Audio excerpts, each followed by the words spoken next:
through deep waters, I know that you will be with me.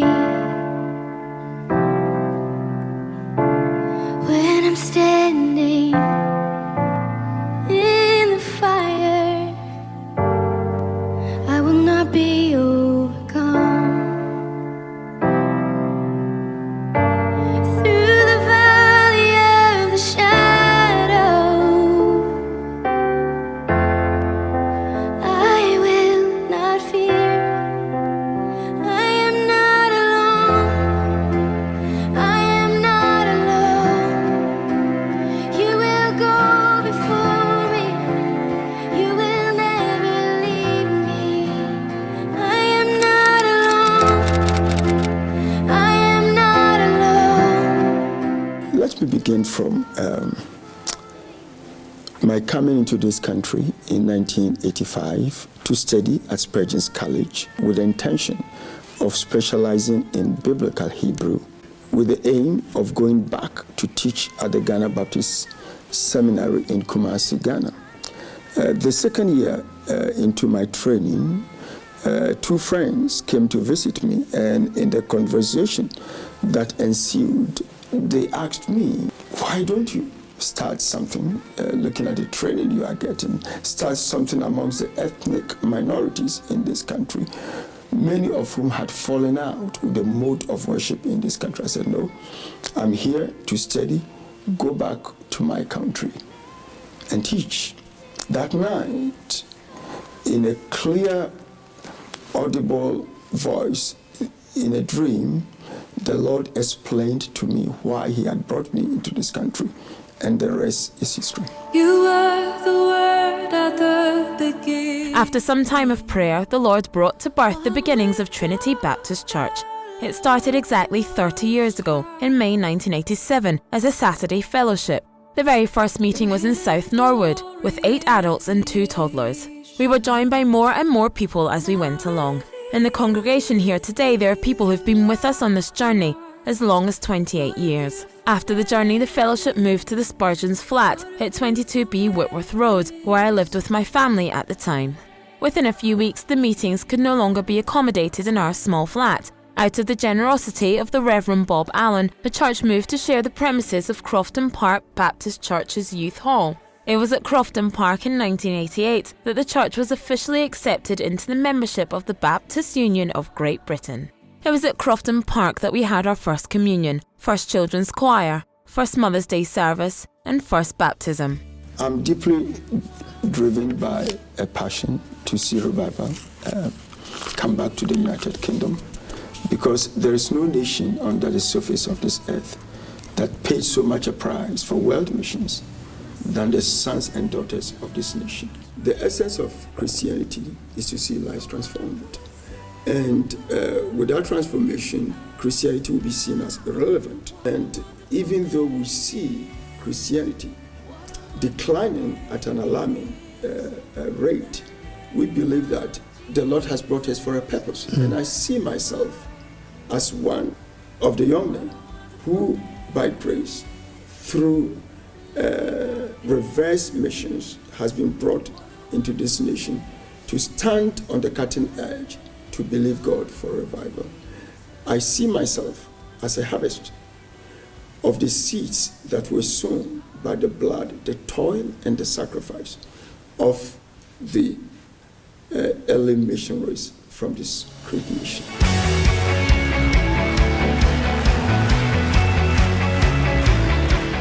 For a period of time, we were a church on the move. After Crofton Park, the church moved to St Anne's Church in Kennington. From there to Arradine Road, Brixton. Arradine Road saw the relaunch of the church choir and our first ever wedding ceremony. We then moved to the premises of the Gospel Tabernacle Church at Tulse Hill. Here the church experienced phenomenal growth. It was here that our first football club was also launched.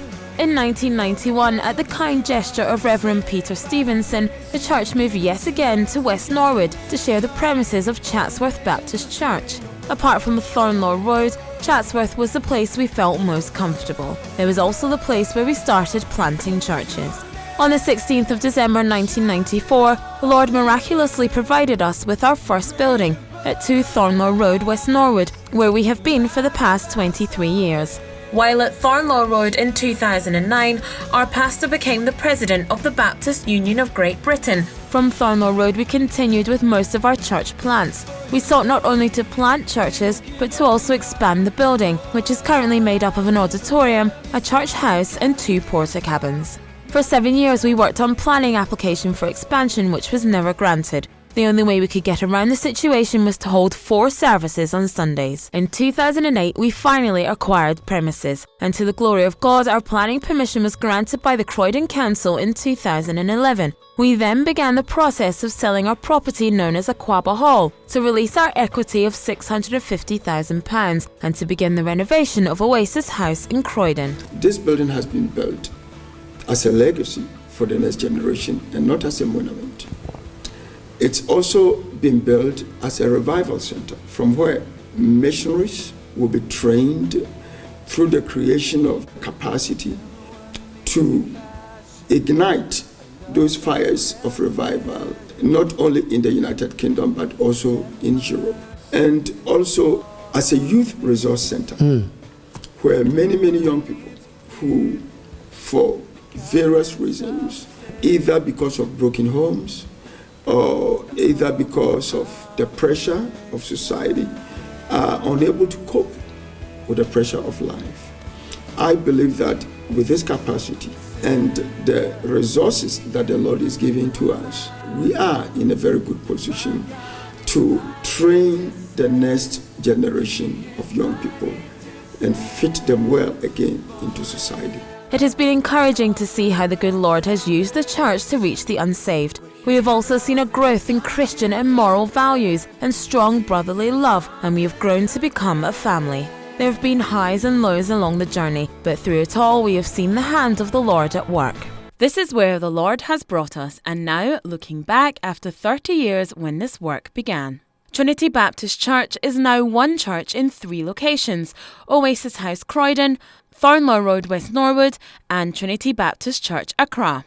Trinity has planted 18 churches and a number of offshoots. So far, Trinity has planted churches in the UK, mainly in London, in Manor House, Plaistow, Acan Service, Wembley, Tooting, Slough, Addington, Battersea, Canterbury, Woolwich, Camberwell, Stoke Newington and Croydon, and in Europe in Copenhagen, Brescia, Amsterdam, Arona and Oslo. In Africa, our first church plant has been in Accra in Ghana. The Spirit of God promotes. The Spirit of God lifts other people up. The Spirit of the Lord sees the good in people. We currently own 2 of our church buildings in Croydon and West Norwood, and in Accra we have 5.5 acres of land that has been acquired to start building our own auditorium this year.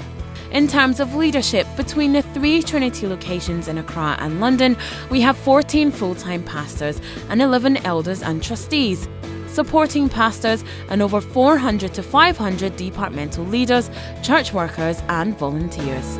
Everyone needs compassion, a love that's never failing. Conferences. Our Integrity conferences in Accra and London have grown from strength to strength. Youth. Many of our young people have been born here, dedicated here and baptised here. This year's UK's university intake alone was around 35, with others finding their niche and taking a non-uni route to train for vocational and other specialist skills as well as internships. Trinity Baptist FC is a very popular young adult football club. In the time we've been in existence, over 150 different young adults have used our training facilities, come along to our training sessions or played for our league team. We have won a number of leagues, including the Mike Laxton Cup, and finished runners-up in the 2014-15 season. Football activities have helped in keeping young people off the streets and out of trouble, and are involved in church life as well. Kids VPS and worship rallies. Trinity are committed to supporting the education of our young ones, and so we run a Saturday school where the teachers in our congregation volunteer to support our kids with extra tuition on our premises on Saturdays. Trinity London Saturday School is 17 years old and still going strong. There are 4 main charities in the UK which we actively support: We support Compassion. Trinity London has sponsored several Compassion children around the world. In Ghana, our partnership with Compassion involves accommodating 250 children every weekend at the Hope Centre. Other mission activities: Spurgeon's College towards Ministers in Training, Great Ormond Street, Prisons Ministry with visits to various prisons every Sunday, visits to Insewam prisons in Ghana, yearly visits to Dutch Comeda, Pakistan, partnership with some of the churches, Liberia, Sefwi-Wiwusu Baptist pastors, giving towards disasters e.g. Haiti, Philippines, Grenfell and Food Bank. Who am I that the Lord of all the earth would care to know? Trinity is known to be the largest food bank donation in the West Norwood area. Socials, beach trips and Christmas parties. Israel trips. The not-to-be-missed Israel trips are a great way of bringing the Accra and London churches together, the latest of which took place in June this year. Hope Centre and Hope Academy Elmina. Number of school children you sponsor are about 190. Hope Centre buildings and land are worth over $2 million. Made up of 5 classes, 2 kindergarten classes and classes 1 to 3, and we continue to expand into further classes. The children in the home attend the school for free. With God, all things are possible. And I believe that together we are able to make this dream become a reality. We believe that it's only the good Lord that has brought us this far. The Lord who has brought us this far will continue the good work, and greater things will He do because He is faithful. The more I seek you. I seek to be a coach and at the same time a player. Wow. Preparing to pass the baton on whilst I'm still running. And in a 100-by-4 meter race, one of the things you see is that you don't halt to pass the baton. You pass the baton on whilst you are still running, and most of them even run a few meters behind the one who has taken the baton and is firing on. That is what I seek to do. And I seek to do this not only for the church, but also for civil society. I believe that with this capacity and with the belief for transformation of lives, the church in the next 10 to 20 years might see numerous members of parliament who are Christians, councillors who are Christians, CEOs who are Christians, because the foundation of this nation is Christianity. You know what I'm saying. In the next 20 years, we will not be judged by the things we did, but by the things we failed to do. And I don't want to fail. We will be judged by failing to pass on a godly legacy. We will be judged by failing to meet the spiritual hunger. And we will also be judged for being cynical, being preoccupied with ourselves. We will be judged for losing our confidence. And in the light of all these, I want to pass the baton on whilst I'm still running.